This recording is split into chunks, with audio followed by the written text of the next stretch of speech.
আমাদের ভারতীয় জনতা party ex serviceman সেলের অর্গানাইজার। সবচেয়ে বড় কথা হচ্ছে এরা হচ্ছে ট্রু রাষ্ট্রবাদী প্যাট্রিয়টিক, এরা এটা অর্গানাইজ করেছে এবং এর আগেও কার্গিল বিজয় দিবস পালন এরা করেছিল। আমরা এসেছি, আজকে অপারেশন সিঁদুরকেও তারা এর সঙ্গে যুক্ত করেছে এবং এই দিনগুলোর মধ্য দিয়ে দেশাত্মবোধ, দেশপ্রেম, জাতীয়তাবাদ, রাষ্ট্রবাদ যেমন জাগ্রত হয়, সাথে সাথে আমাদের যে সমস্ত বীর সৈনিক বা প্যারামিলিটারি রয়েছে তাদের যে আত্মবলিদান এবং অসীম সাহসের সঙ্গে তারা যে লড়াই করছেন, এটা আমাদের কাছে অত্যন্ত আনন্দের। আর যে জায়গায় আমরা দাঁড়িয়ে আছি, নিমতৌরি স্মৃতিসৌধ, এর এক অতীত ইতিহাস রয়েছে।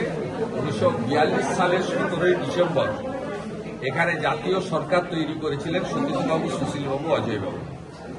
অর্থাৎ গোটা ভারতবর্ষ স্বাধীনতা পেয়েছিল 47-এর 15ই আগস্ট, কিন্তু তমলুক বা মেদিনীপুরের লোক কিন্তু স্বাধীনতা ঘোষণা করেছিল 5 বছর আগে, 42-এর 17ই ডিসেম্বর।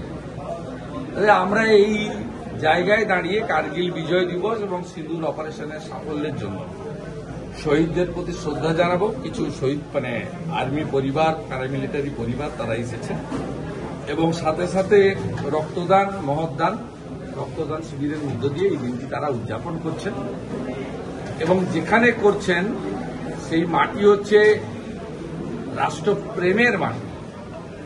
সেই মাটিকে সমৃদ্ধ করার জন্যই আমাদের সকলের আজকে অংশগ্রহণ। এবং সাথে সাথে আমি আনন্দের সঙ্গে বলতে পারি, পূর্ব মেদিনীপুর মাধ্যমিক উচ্চ মাধ্যমিকে শুধু প্রথম হয় তা নয়, পূর্ব মেদিনীপুর থেকে কিন্তু গ্রামে গ্রামে গেলে আপনি আর্মি এবং প্যারামিলিটারি পাবেন। এবং সম্প্রতি যে অগ্নিবীর চালু হয়েছে, আমাদের জেলার হাজার হাজার ছেলে এই অগ্নিবীরে যাওয়ার জন্য তারা অংশগ্রহণ করছেন। শত শত ছেলে যথাযথ মাঠ পরীক্ষায় উত্তীর্ণ হয়ে অগ্নিবীরের নামও লেখাচ্ছেন এবং অগ্নিবীর হওয়ার জন্য এত উৎসাহ রয়েছে, ব্যাপক উৎসাহ রয়েছে যে অগ্নিবীরের বিরোধিতা ভারতবর্ষে তথাকথিত কিছু রাজনৈতিক দল করেছিল, কিন্তু আমাদের এই মাটি থেকে অগ্নিবীরে অংশগ্রহণের জন্য উৎসাহিত যুবকদের সংখ্যা প্রচুর। এবং শুধু তাই নয়, এখন প্যারামিলিটারি আর্মিতে আমাদের বোনেরাও ভারতবর্ষের অন্য জায়গার সাথে সাথে পূর্ব মেদিনীপুর থেকেও প্রচুর যাচ্ছে।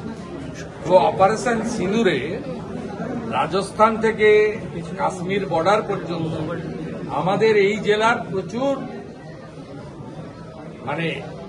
আর্মি এবং প্যারামিলিটারির লোকেরা, তারা বিএসএফে, এয়ারফোর্সে এবং স্থলসেনার মধ্য দিয়ে অনেকেই পার্টিসিপেট করেছেন।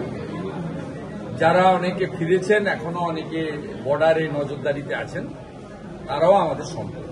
শুভেন্দুদা, এই পূর্ব মেদিনীপুরের এই তমলুকের একটি গ্রামে, এই শিয়ারা গ্রামে যে 7 বছর আগে যে ধর্ষণ কাণ্ড, সেই অভিযুক্ত বেকসুর খালাস হয়ে গেল শুধুমাত্র তথ্য প্রমাণের অভাবে।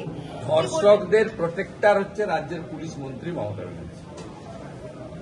তিনি ধর্ষকদের আশ্রয়দাতা, কারণ তিনি কাকদ্বীপের ঘটনাতে বলেছিলেন যে সম্পূর্ণ ধর্ষণ হলে 20,000 টাকা আর হাফ ধর্ষণ হলে 10,000 টাকা দেওয়া যেতে পারে। তিনি অভয়ার ঘটনার পরে, যার 1 বছর 9 তারিখ 9ই আগস্ট হবে, তিনি বলেছিলেন বাবা মা চাইলে তো আমি 10 লাখ দিতেই পারি।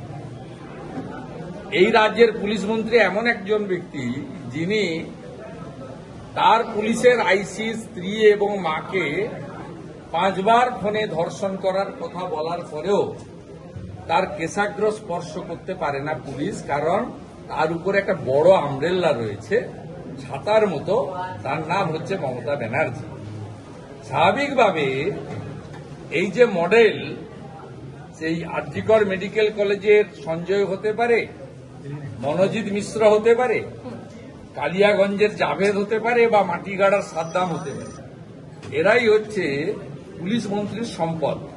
তাই কামদুনির কেসে বারাসাতের যে ছাত্রীর ঘটনা ঘটেছিল, কলেজ ছাত্রী, ওই কামদুনির কেসে যাদেরকে বারাসাত কোর্ট ফাঁসির আদেশ দিয়েছিল, মমতা ব্যানার্জি 15 বার তার সিআইডি পিপি চেঞ্জ করে, উকিল চেঞ্জ করে হাইকোর্ট থেকে তাদের বেকসুর খালাস দিয়েছে।